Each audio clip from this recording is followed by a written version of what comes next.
e como prevenir comportamentos de risco, tá bom? Eu trouxe uma grande amiga minha, Gleidna, que é mega especialista em DBT, em transtorno de personalidade borderline.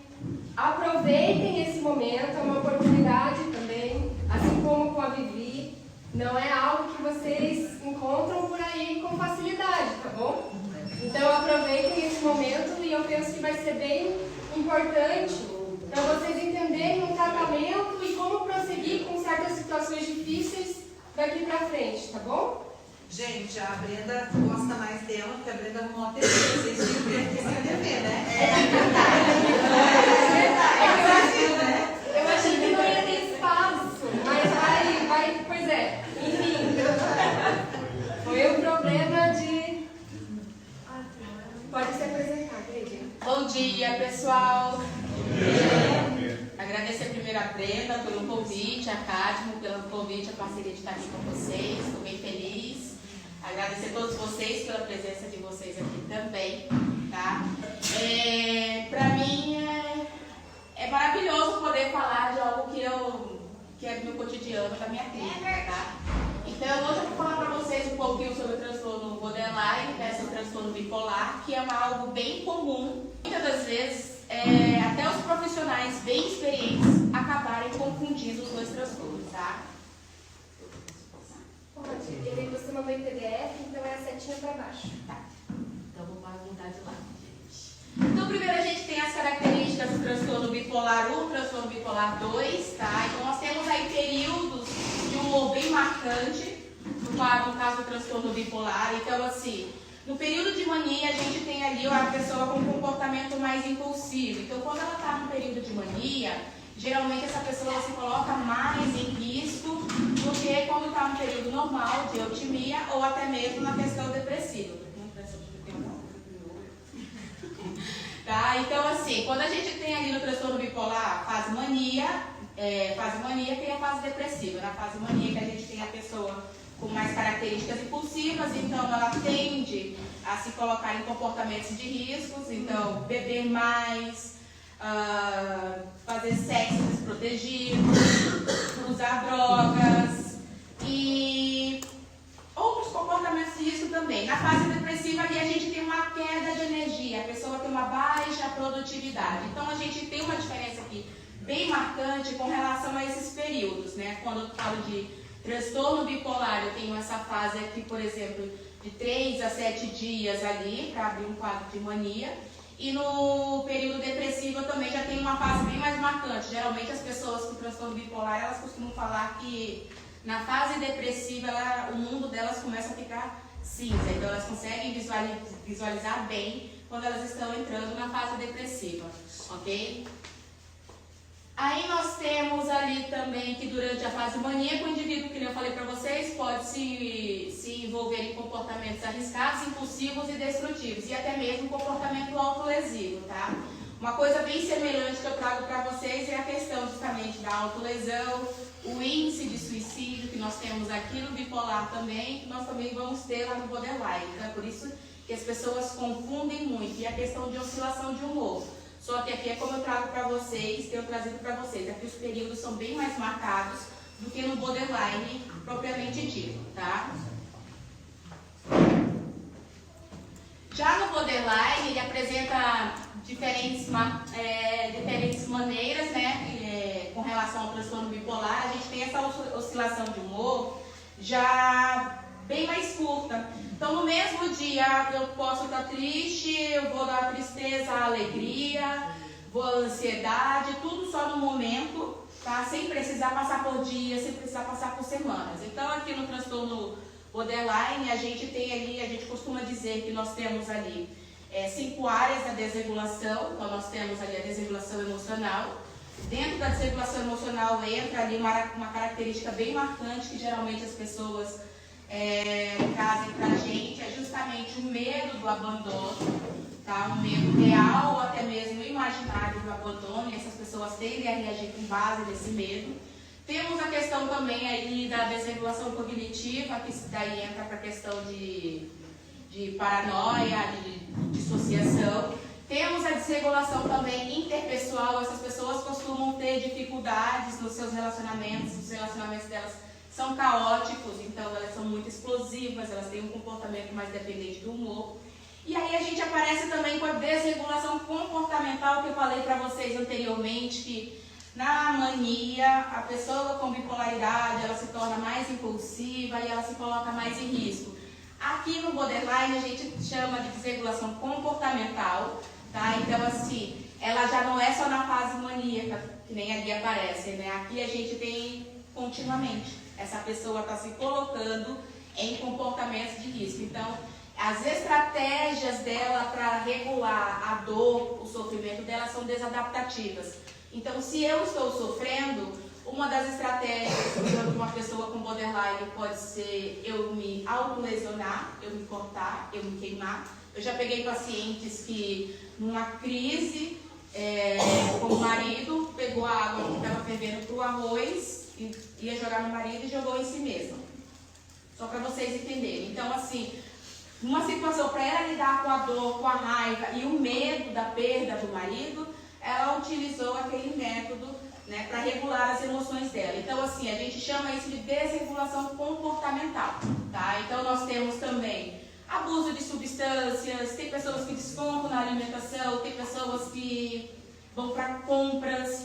Então, cada um vai ter ali pelo menos 2 tipos de comportamentos impulsivos, que são estratégias desadaptativas. Nós costumamos dizer que essas estratégias são desadaptativas.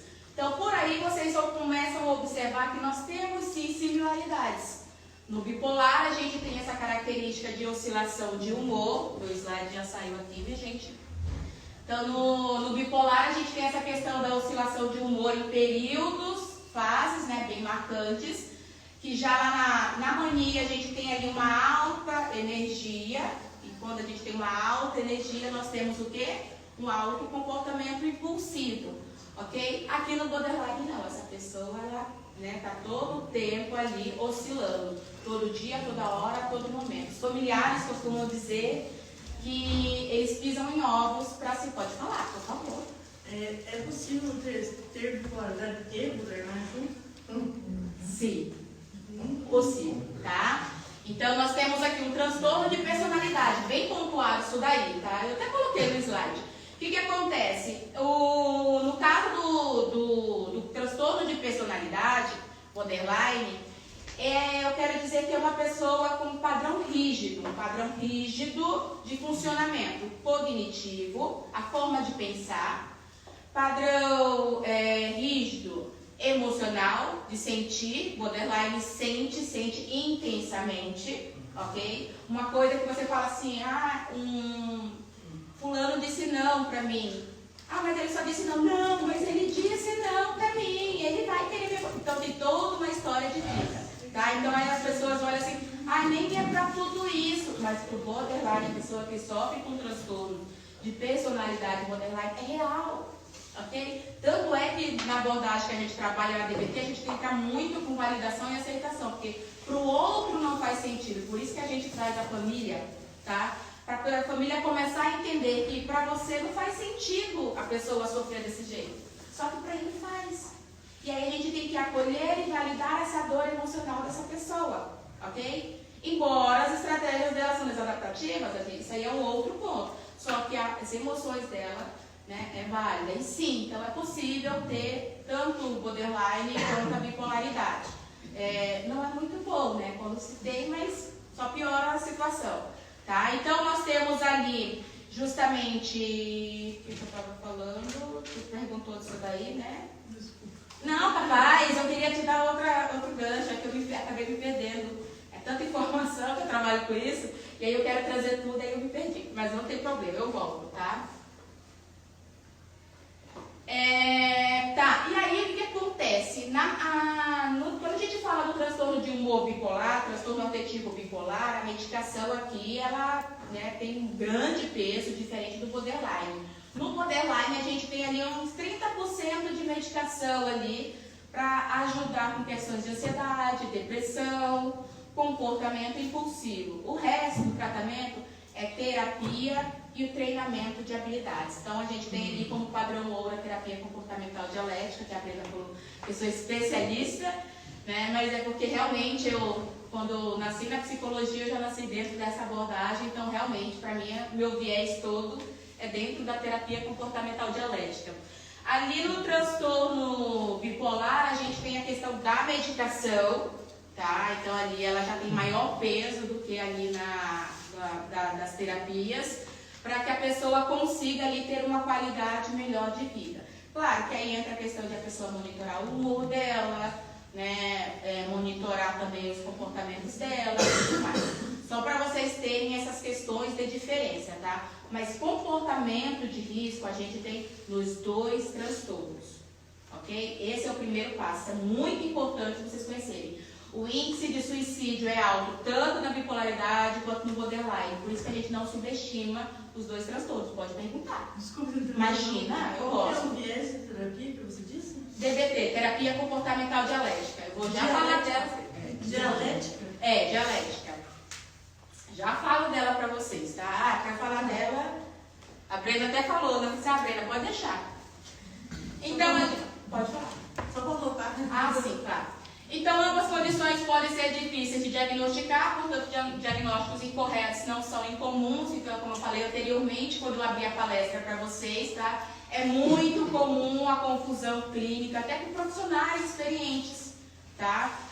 Da bipolaridade quanto o borderline. E sim, pode ter os 2. Eu já peguei casos que o paciente veio para mim com o diagnóstico de bipolaridade. Quando eu fui abrir a história do paciente, quando eu falo abrir a história do paciente, não só escutar o paciente, escutar os familiares, os outros profissionais, eu vi que tinha as 5 áreas da desregulação do borderline que eu falei para vocês. Quando viu que, opa, a gente já não está falando mais só de um bipolar, a gente está falando de uma pessoa com transtorno de personalidade borderline. Então é muito importante a gente não se ater só ao nosso paciente quando a gente atende, né? Por isso que quando a Brenda falou, eu fiquei muito feliz de saber que a colega trabalha com familiares, porque eu tenho esse viés também, eu tenho esse olhar. Quando eu trabalho, eu sempre falo com o meu paciente, falo assim, olha, não vem só você, eu preciso conhecer tua família, por onde você anda, seus amigos. Por quê? Porque quanto mais informação, melhor para a minha avaliação, para depois eu entrar com a minha intervenção. Então, o diagnóstico preciso vai auxiliar não só na questão de abordagem, mas a gente montar o tratamento do nosso paciente, tá? Então, nessa questão, quando eu falo de bipolaridade, a gente tem ali, como eu falei para vocês, as medicações com maior peso e temos ali a TCC como padrão ouro. Só que tem algumas pessoas que traz que não tem ali, não sente resultado com a TCC. E aí a gente, como tem ali o borderline, como eu disse para vocês, padrão ouro é a DBT, e a DBT trabalha muito, é considerada padrão ouro com comportamento, com desregulação emocional e comportamento suicida. Então a gente, vamos testar ali a DBT, ok? E a gente também tem tido, eu mesma tive durante a minha graduação uma colega que ela nasceu da DBT também junto comigo, que ela sofre com um transtorno bipolar, e ela mesma nunca teve resultado com as terapias tradicionais. Ela falou que sofria desde a adolescência com os sintomas da bipolaridade, e ela conseguiu construir uma vida que vale a pena ser vivida quando ela conheceu a DBT.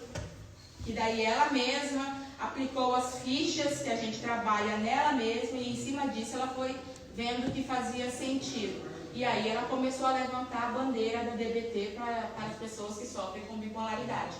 Okay? Hoje em dia essa colega já faz medicina, já está numa outra área, mas mesmo assim, quando ela pega um paciente bipolar, ela encaminha para a DBT, porque justamente a mudança que ela teve na vida dela usando a DBT, na vida dela. E ela fala, se eu me beneficiei, outras pessoas podem se beneficiar. Mas, gente, não é considerada a DBT padrão ouro para o transtorno bipolar. Fique claro aqui, tá bom? A gente tem algumas pesquisas ali que falam da efetividade, mas não é considerado. E aí a tua pergunta sendo respondida, né? Pode ter bipolar e borderline juntos? O que eu falei antes? Sim. Como é que funciona essa questão? De bipolaridade e borderline junto. Melhor ou pior? Pior, né? Então, nós temos ali desregulação emocional mais acentuada, porque os dois já apresentam uma oscilação de humor, só que tudo bem? A gente tem uma desregulação emocional mais acentuada, então a gente também tem a situação em comportamentos de risco, né? Então, quando eu falo de comportamento de risco, a gente fala de comportamento autolesivo, autodestrutivo, abuso de sexo, droga, álcool, tentativas de suicídio, por aí vai, tá? Então essas pessoas, muitas das vezes, para lidar com a dor, com a angústia, elas recorrem a esses comportamentos. Tratamento para o transtorno bipolar, a gente tem ali a questão dos medicamentos, como os estabilizadores de humor e os antipsicóticos. A medicação geralmente é combinada com a psicoterapia, tá? Então não tem como também ficar ali só com a medicação, não é tão efetivo. E aí no borderline a gente também tem, né? Mas é como eu expliquei para vocês, é 30% ali de medicação para mexer com as questões de quê? Ansiedade, depressão e impulsividade. Até nós, terapeutas, ganharmos terreno com as habilidades. Eu mesma sempre sondo meus pacientes para ver em que pé eles estão, para a gente poder entrar com as habilidades. Então, conforme, porque muitos deles, o borderline tem muitos traumas, né? Muitos TEPs. Então, assim, tem uma ansiedade elevada. E aí, geralmente, eu somo aquelas situações de TEPT para entrar com as habilidades, aí eu vejo se eu está com ansiedade elevada, eu entro em contato com o médico psiquiatra, a gente não trabalha sozinho. DBT é diferente porque a gente trabalha em equipe, né? Então eu entro em contato com o médico psiquiatra, falo sobre a minha visão do caso, e daí ele mexe na medicação e eu falo, é o tempo de eu ganhar terreno. Tá? Quando eu falo ganhar terreno, o meu paciente aprender habilidades. Lembra que uma coisa que eu falei para vocês lá atrás, eles têm muito comportamentos de risco. Tá? Esses comportamentos de risco são estratégias de enfrentamento desadaptativa. Ok? Eles estão fazendo o melhor que eles podem de acordo com as ferramentas que eles têm. Eles não sabem fazer diferente, é por isso que eles recorrem a essas estratégias. Fica claro para vocês? Então, o que acontece? Na DBT, a gente trabalha diferente. Então, um dos modos de tratamento, aqui o nome que você queria saber, terapia comportamental dialética, demonstrou ser um tratamento eficaz para o transtorno de personalidade borderline, combinado com terapia individual e treinamento de habilidades em grupo. Tá? Então, além da terapia individual, os pacientes também passam por sessões de treinamento de habilidades. Gleidna, por que o treinamento de habilidades? Mais uma vez, lembra que nós falamos ali que ambos os transtornos possuem comportamentos, estratégias de enfrentamentos desadaptativas? Tá? Então, para substituir essas estratégias de enfrentamento desadaptativa, entra aqui o treinamento de habilidades. Eu coloquei em grupo, porque a Gleidna não trabalha no individual de jeito nenhum. Eu sempre falo que a magia acontece no grupo. Eu recebo pacientes e eles falam para mim, eu não vou para o grupo. Eu falo, calma, eu vou te preparar, porque você vai para o grupo. Ok? E realmente, eu preparo meus pacientes e coloco eles no grupo. E depois que eles vão no grupo, eles vão embora. Tá? Vão embora não, porque tem outros estágios da terapia. Porque aqui, o primeiro estágio na DBT, a gente fala que é diminuir os comportamentos que ameaçam a qualidade de vida, a terapia e tudo mais. Então, quando eles chegam pra gente no primeiro estágio, eles, por exemplo, estão com autoideação suicida, comportamento autolesivo, autodestrutivo. Então, eles aprendem, através do treinamento de habilidades, a substituir essas estratégias destrutivas, desadaptativas, por habilidades mais efetivas, mais eficazes, tá? Depois que eles internalizarem essas habilidades, que a gente vai para o estágio 2, trabalhar questões de TET, dos traumas deles, ok? Até então, a gente precisa focar primeiro nos comportamentos de risco, diminuir a incidência desses comportamentos de risco, tá? Essa aqui para você já? Ah, tá. Estou falando aqui justamente quando a TCC, né, somada à medicação, que é bem comum na clínica, né, como padrão ouro ali para a questão do bipolar. As pessoas não têm ali um ganho, não têm êxito nesse tratamento. Uma das opções a gente entra ali, como eu falei anteriormente para vocês, é justamente a DBT. Tá? Então, em parte, o tratamento DBT ele pode ser uma boa opção para o tratamento bipolar, pois além de auxiliar na desregulação emocional, aumenta a autoconsciência. Então, uma das habilidades que a gente trabalha é a habilidade de mindfulness. Calma, que não é nada daquele mindfulness, só meditação e tudo mais, porque eu sei que isso entendia vocês. A mente de vocês ainda não está adestrada, então assim, a gente fala que em DBT nós miramos no sucesso e não no fracasso. Então a gente não vai chegar colocando vocês em práticas meditativas, porque a gente entende que isso soa como aversivo para muitos. Então a gente desenvolve maestria dentro dessas habilidades. Quando a gente fala de atenção plena, é você trazer consciência para si, né? Para si e para o mundo. Então você desenvolve a autoconsciência auxiliando ali na identificação dos sintomas, em que pé você está, onde eu estou, como eu estou. Então eu tenho um estímulo, algo estressante, como eu me sinto diante desse estímulo, né? Então você vai assumindo o controle da sua mente, do seu corpo, e em cima disso a gente tem ganhos, tá? Reduz comportamentos de enfrentamento desadaptativos. Então assim, geralmente, diante de uma angústia, diante de uma dor, em vez de eu recorrer a álcool, droga, sexo desprotegido ou até mesmo a autolesões, comportamentos autodestrutivos, eu vou usar meu plano de crise, que é algo que a gente trabalha já de imediato no DBT. Em vez de eu recorrer àquelas outras coisas que geralmente eu fazia, eu vou utilizar meu plano de crise das minhas habilidades que eu aprendi no grupo de habilidades. Ok? E aí os pacientes também aprendem no módulo de regulação emocional que as emoções não são boas e nem ruins, elas são neutras, elas são mensageiras. Então toda vez que tiver uma situação, que nem eu falo para vocês, eu vi o senhorzinho lá da China, que ele estava pegando lá rato e estava comendo. Imediatamente, qual que é a resposta emocional? O que vocês sentem quando pensam numa pessoa comendo rato? Nojo. Eu também sentiria nojo.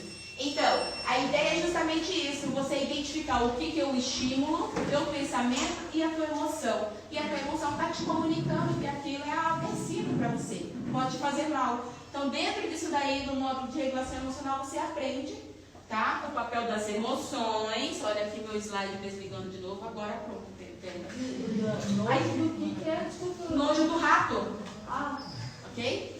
E daí, reduzir a vulnerabilidade à mente emocional. Eu estava dando até um exemplo, eu fui na manicure, gente, em todo canto, a Brenda falou, Leite, não pode falar de DBT. Eu falei, minha filha, em todo canto eu falo de DBT.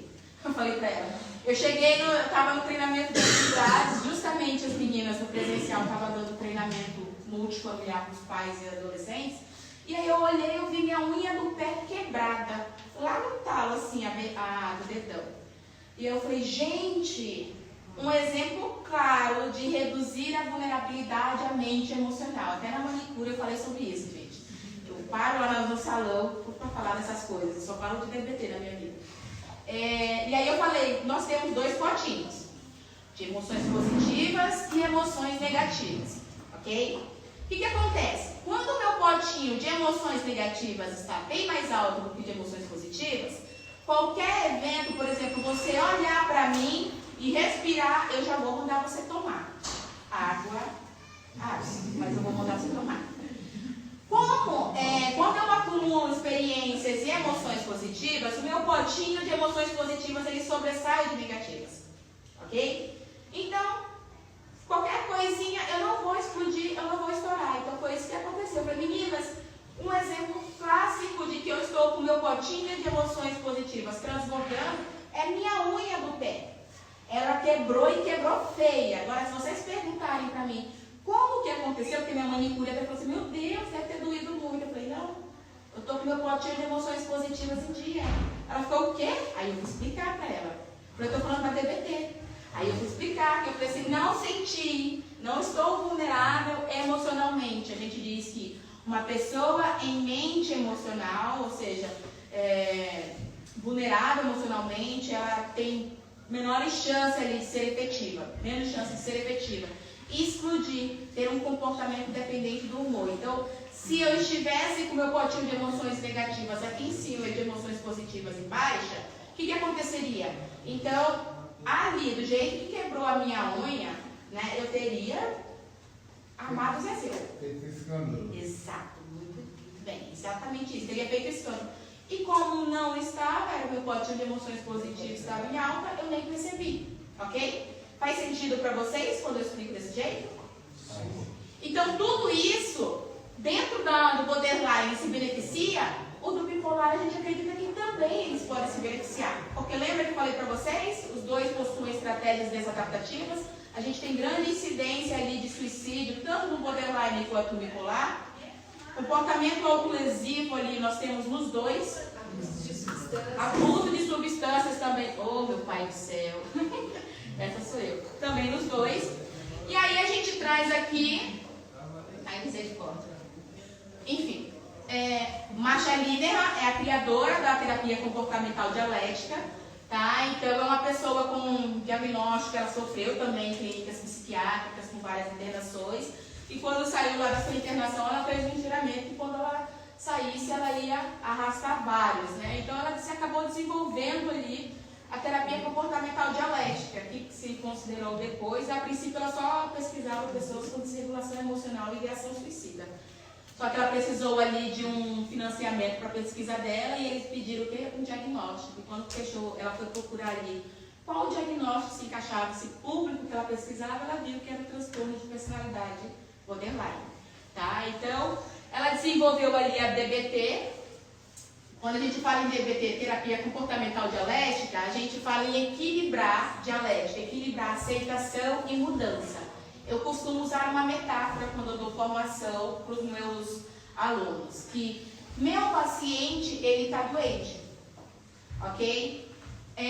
A injeção, a vacina, seria ali a mudança, a terapia comportamental. Só que para eu colocar aquela vacina no meu paciente, eu vou precisar de algo a mais, que seria o quê? A aceitação, a validação. E aí a gente precisa fazer esse equilíbrio entre aceitação e mudança. Porque a Masha Linehan, quando ela fez a pesquisa, ela verificou ali, a gente teve mais ganhos com a abordagem comportamental. E mesmo assim, a gente tinha grandes explosões dos nossos pacientes, com raiva e abandono também, tá? E aí, quando ela migrou para o outro polo da aceitação, teve menos ganho, mesmo assim ainda teve um ganhozinho lá, e aí ela viu que os pacientes reclamavam muito, tá, já entendi o meu contexto de vida e tudo mais, e aí, quando é que vai dar um jeito na minha vida? Então ela viu que ela precisava fazer esse equilíbrio, né? Então ela desenvolveu essa abordagem que trabalha justamente no equilíbrio de aceitação e mudança, tá? Então as pesquisas apontam que justamente os módulos de atenção plena, que é a habilidade de mindfulness, regulação emocional, efetividade interpessoal e tolerância ao mal-estar, ajudam as pessoas com transtorno bipolar a aprender ferramentas e estratégias eficazes para construir uma vida que vale a pena ser vivida. E esse é o lema, o objetivo principal da terapia comportamental dialética, é que cada um desenvolva uma vida que vale a pena viver. Então, uma vida de acordo com os seus valores. Para que você tenha uma vida de acordo com os seus valores, você primeiro precisa descobrir quais são os seus valores. E isso é muito bem trabalhado tanto na terapia, ou tanto no treinamento de habilidades, quanto na terapia individual, ok? Então, obrigada, pessoal, por hoje. Aqui os contatos.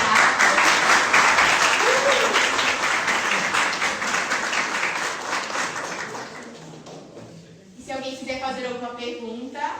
Posso fazer uma pergunta? Por favor. Eu já ouvi um tipo de terapia que é a tal da constelação estelar, que eles pegam e falam. Ele põe aquelas cartas no chão lá e busca os apropriação usando o passado lá e é um tratamento de perdão àqueles que te fizeram mal, vai lá na frente. Isso dá certo? Ou é viagem da maionese? Eu não conheço. O transtorno borderline com bipolar eu não conheço, tá? O que a gente conhece ali de maior efetividade e tudo mais, pode ser essa daqui ou a TCC. Pode falar, Ana. Em questão da automutilação, nesse sentido. Eu, por exemplo, tenho um quadro de autotatuar. Se encaixaria numa automutilação? De certa forma, como é que você enxerga se auto-tatuar? Em que momento você está se auto-tatuando? Normalmente são períodos de crise. Aí sim, né? Para você regular a sua dor emocional, você começa assim... Sim, tem muitos pacientes borderline que eles falam isso, que daí, de certa forma, eles se regulam nessa questão da dor da tatuagem. Né? De certa forma, Prazer na dor, né? Não é uma dor da tatuagem, é boa. Eu quero me livrar de uma pessoa que é borderline, que é a minha ex. Eu não tenho obrigação nenhuma com ela, mas a manipulação foi tão grande que eu ia largar todo o patrimônio para ela. E eu nem sou usuária de substâncias. Eu só ia deixar tudo que eu não aguentava mais os surtos. E eu oferecia tudo. Eu falei, eu pago o psiquiatra se puder tudo. Só que eu não sabia que existia um transtorno, né? Que ele é o borderline.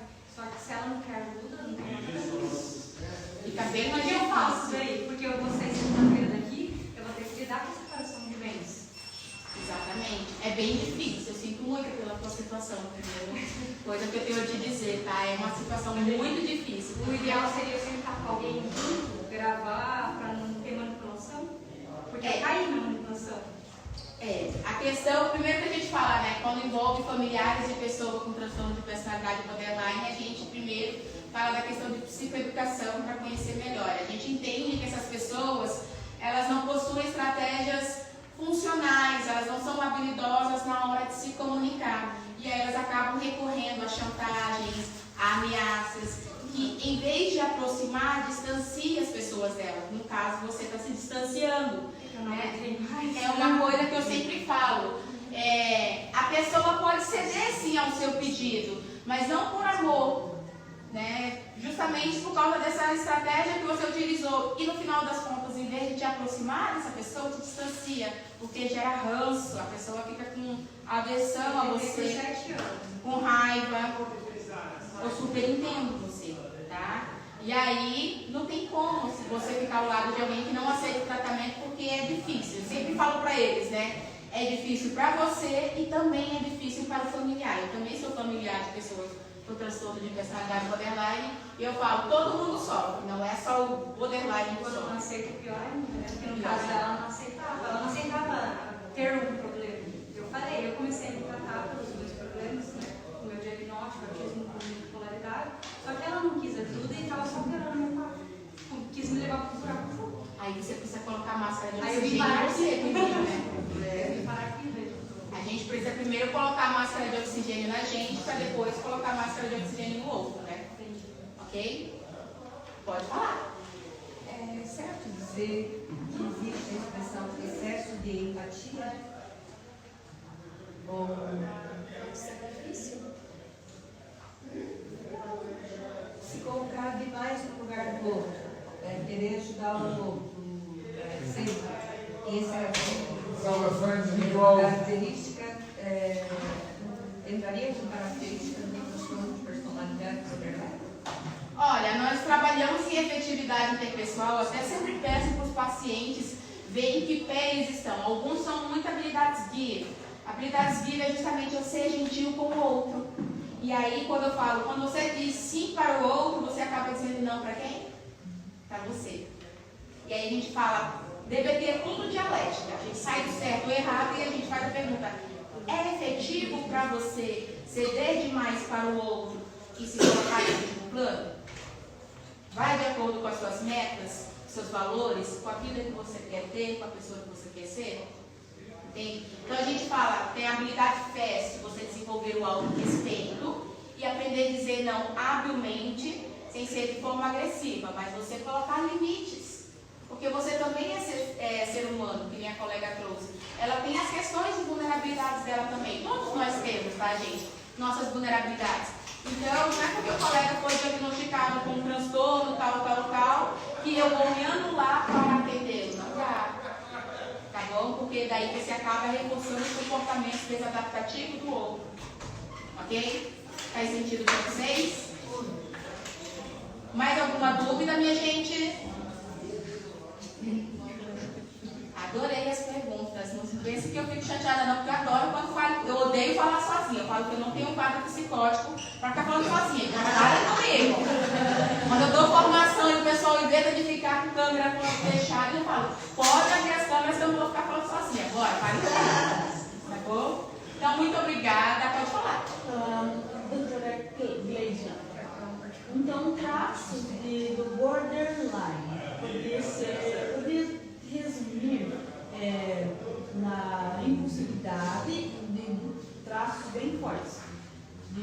Ao auto-mutilamento, de automutilar, né, por dores emocionais e tentativa de suicídio, mais o que, assim? Relacionamentos caóticos. Não, são muito caóticos. Exatamente, as pessoas relacionamentos. A gente costuma dizer, né? Elas fazem amizade muito fácil, mas para destruir também é muito fácil, porque as estratégias são desadaptativas, então elas têm um comportamento dependente do humor, então ela explode, manda você tomar, e agride fisicamente. Essa minha paciente, ela agrediu fisicamente, ela é lá dos Estados Unidos, ela agrediu fisicamente o marido dela e depois ela pegou a bacia de água fervendo e nela. Então, comportamento dependente do humor. Quando ela, na linha basal, ela falou assim, cara, não era isso, eu queria, só que lá é mais embaixo, né? E eu só pego ele tá com a mangueira, já volto pra você, tá bom? Pode falar. Em alguns dos transtornos ali citados, tem a compulsão sexual? Sim, nos dois. No bipolar, ele não veio de mania, né? E daí eles acabam agindo ali compulsivamente, né? E desprotegido. Agora no borderline é todo dia, toda hora, todo momento. Em qualquer hora, qualquer lugar. Gente, você podia falar um pouquinho sobre o abuso de substâncias e os dois transtornos, por que essas pessoas parecem mais vulneráveis à dependência química? Justamente porque essas pessoas não possuem estratégias mais habilidosas, mais adaptativas de enfrentamento. E essas estratégias de abusar de substâncias, justamente é para lidar com a angústia, lidar com a dor, tá? Da mesma forma com que o alimento acaba sendo também. Que é por isso que a gente diz uma fome emocional, tá? O abuso de substância. Então, eu gosto até de dar um exemplo quando eu falo de validação em grupos familiares, né? Digamos, uma pessoa, ela estava ali namorando 9 anos, noiva lá, 9 anos, ela está andando de bicicleta e se depara com o carro do noivo dela no estacionamento e ela vê o noivo dela traindo ela. Essa pessoa chega em casa, vai para casa, pega o carro dos pais sem autorização e vai para um bar. Ela enche a cara e depois ela pega a BR em alta velocidade. Ok? E aí depois ela bate o carro dela, mas não se lesionou tanto. Qual que é a lição que vocês têm? Como que essa pessoa se sentiu nesse contexto de traição? Abandonada. Triste. Abandonada, angustiada. Raiva, rejeitada. São emoções fortes, dolorosas, correto? Vocês concordam? A estratégia dela para lidar com essa situação emocional, qual foi? Se anestesiar com álcool. Exato, se anestesiar com álcool. Outros vão para as drogas. Uma autodestruição, né? Quase um suicídio. E aí, dirigir ainda em alta velocidade uma BR. Poderia conseguir levar ao homicídio. Exatamente. Além dela se colocar em risco, ela coloca outras pessoas em risco. Então, vocês conseguem entender que as estratégias, a dor dela, a tristeza dela, um relacionamento de 9 anos, vale. Só que as estratégias comportamentais, as estratégias de enfrentamentos desadaptativas. A gente valida que talvez tenha sido uma estratégia que tenha funcionado até então e que tenha dado certo para ela até a certa fase da vida dela. E mesmo assim não faz mais sentido ela utilizar aquilo ali. Ela precisa desenvolver outros meios para lidar com a dor e com a angústia sem prejudicar a si e os outros. Porque ela se põe em risco e põe outras pessoas em risco também. Tá bom? Pode falar. E quanto tempo demora para você fechar um diagnóstico de border ou de bipolaridade, Depende de cada profissional, porque é muito parecido, né? Então, como eu falei para vocês, muitos vêm para a clínica só com o diagnóstico de bipolar. Aí depois a gente vai fazer uma investigação mais aprofundada e daí a gente vê que não é só bipolaridade, que é borderline. Então depende de cada profissional, tá? E muitas das vezes o bipolar ele é confundido ainda só com a depressão. Muito comum, né? Pode falar. E qual é o problema no cruzamento dessas duas? É que eu sou bipolar, diagnosticado, mas não sou borderline. O problema é o suicídio, no caso? É a desregulação, exatamente, as estratégias de enfrentamento são mais perigosas ainda, né? São mais acentuadas. A desregulação emocional é bem pior. Mais sofrimento para a pessoa. Tá bom? Pode falar. Então, eu ia falar que um amigo meu, ele tem compulsão sexual por droga. Isso poderia ser borderline e não se mutilar, não se machucar. Mas já até Nem toda pessoa com suicida. diagnóstico de borderline ela se suicida. Em grande parte, ou se suicida, se automutila, se autolesiona, tá? Mas grande parte sim. Tá? E esse amigo meu também consome droga para dormir. E a droga específica, posso falar? É o meu amigo, não é eu. É cocaína que ele usa para dormir e para fazer sexo. Bem desadaptativo, né? É uma estratégia de enfrentamento. Não é eu. Não é à toa que no treinamento de habilidades na DBT a gente trabalha justamente o protocolo do sono, higiene do sono, justamente para a pessoa não recorrer a essas estratégias desadaptativas e começar a utilizar outras estratégias mais funcionais. Tá bom? Obrigado. Imagina, pode falar. Eu fui diagnosticado com um transtorno bipolar, eu acho que quando eu tinha 15 anos, de 15 para 16 anos. Eu comecei com um diagnóstico de depressão, aí eles introduziram um antidepressivo e daí me deu uma virada maníaca. Aí eles conseguiram diagnosticar a bipolaridade, só que já tinha traços de transtorno de personalidade borderline, mas eles deixaram para fechar o diagnóstico só com 18 anos. Existe uma regra que diz que o paciente só pode fechar o diagnóstico na maioridade, porque as relações interpessoais estão mais acentuadas ou alguma coisa assim. A gente vê o funcionamento, sim, eu tenho muitos adolescentes, tá? Com funcionamento de adulto em bebê. Então, quando a gente tem ali o ano, já uns 6 meses, acho que o ano, não me lembro direito se é o ano,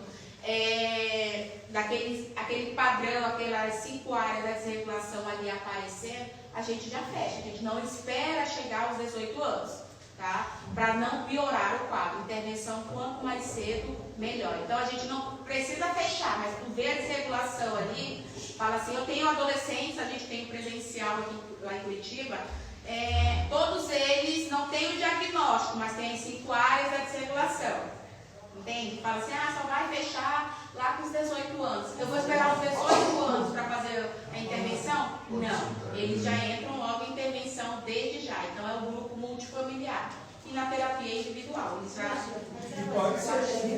Pode ser confundido, digamos assim, o transtorno de personalidade borderline com a fase da adolescência, que é, digamos assim, tem algo muito parecido ali em relação a essa questão da birra, sentir bastante, tem uma desregulação emocional também quando a pessoa está passando pela fase da adolescência, digamos assim. Muito, porque assim, o que acontece? Só que daí, quando tem esse funcionamento border, aí o comportamento já se torna mais acentuado, porque a gente diz que na fase da adolescência que vai ter aquelas treta lá com os pais e tudo mais, né?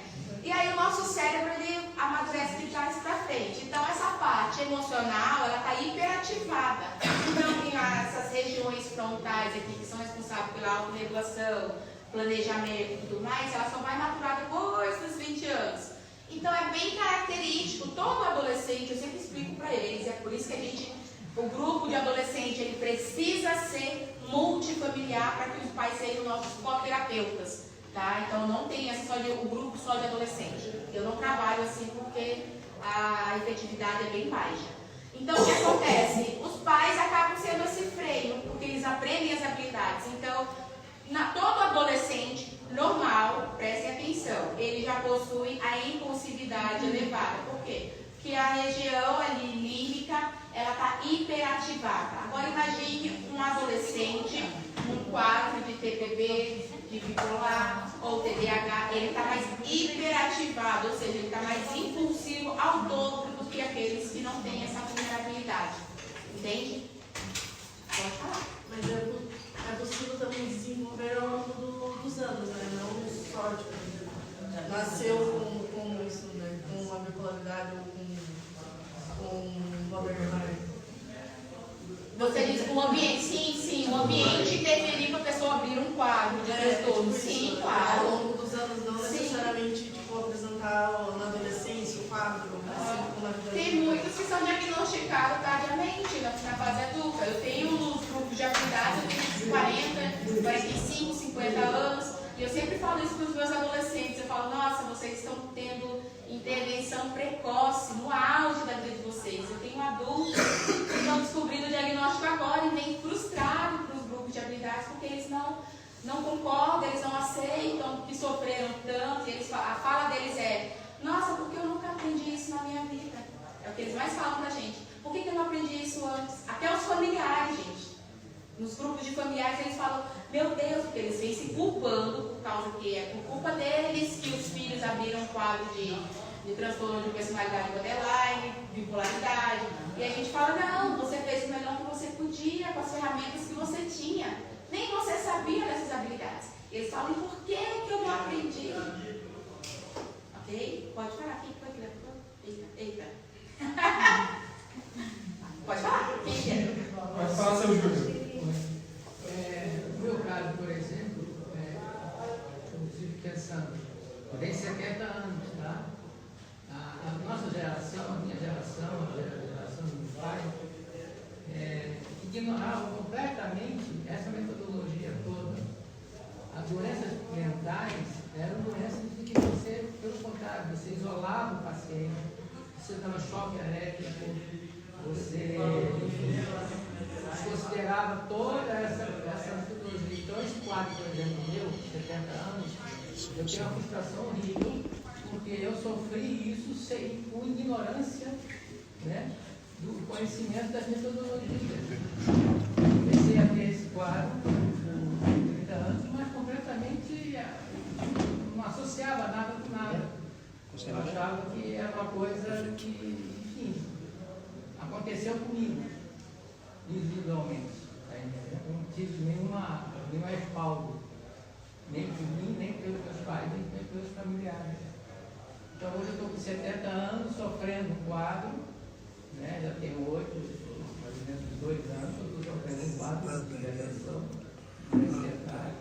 Fale com alguma das meninas. Recorrendo a esses Estou quando o senhor não conseguir. Eu pergunto a minha qualidade. Você está no momento que o senhor não conseguir ver, se o senhor quiser ir para casa, fala com uma das meninas. Exatamente. Essa fala do seu Júlio? Isso. É Júlio?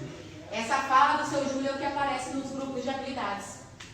E eu sempre uso essa fala quando os meus adolescentes começam a reclamar. Eu falo, gente, vocês estão tendo a oportunidade, vocês estão no auge da adolescência. Pensa agora ter uma vida totalmente diferente daqui para frente. Porque agora pense, eu tenho pessoas que 40, 50, seu Júlio, 70 anos, que passou a vida inteira sofrendo por causa dos sintomas do transtorno, ok? Sem nenhuma intervenção efetiva. Porque sim, faz sentido, o seu Júlio, ele veio, falou da época rígida. Eu mesma, gente, a minha mãe, eu fui a filha que menos apanhou, tá? Então, graças a Deus.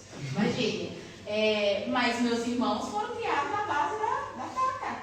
Então, não existia isso. A minha irmã, eu cresci pela minha irmã mais velha apanhando da minha mãe.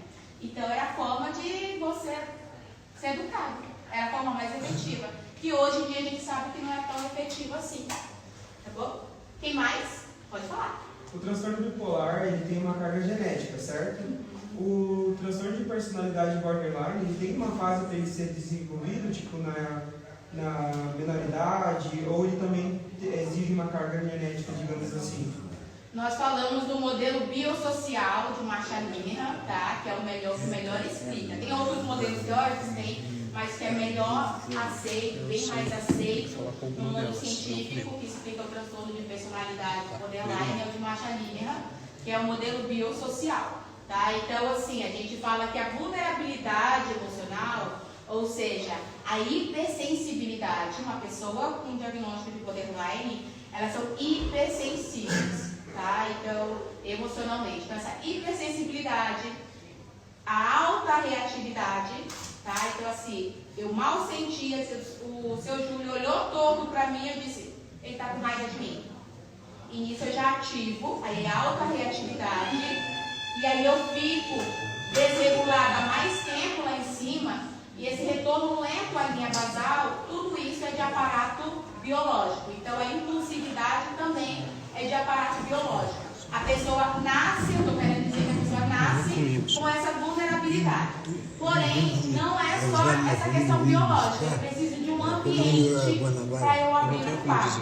Tá? Então a gente fala em ambiente social invalidante. Um ambiente. Eu tô aqui só para gravar o vídeo. Um ambiente social invalidante. Então é um ambiente que pode ter questões de negligência, de abuso físico, psicológico, emocional, sexual, várias questões, tá bom? E aí na transação entre bio e o social é que ocorre a desregulação emocional pervasiva, crônica, ok? E essa pessoa ela acaba crescendo ali sem confiar nas suas próprias emoções. É uma coisa mais comum quando eu recebo pacientes borderlines, que a minha paciente, esses tempos eu recebi uma paciente que ela fala para mim assim: eu não quero sentir tristeza, eu não quero sentir raiva.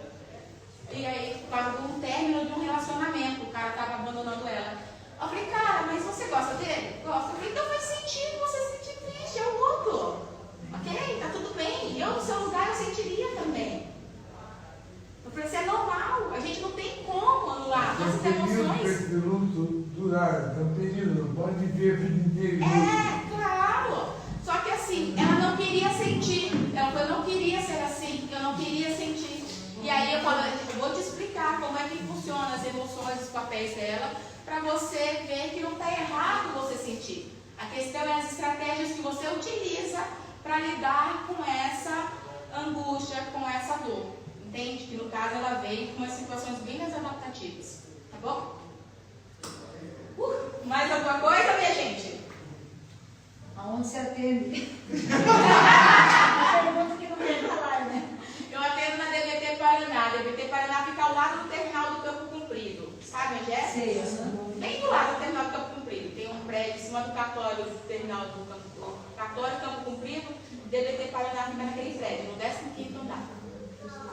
Tem eu e tem outras psicólogas também que trabalham lá na clínica. Mas assim é DBT, né? É DBT, trabalham com DBT também.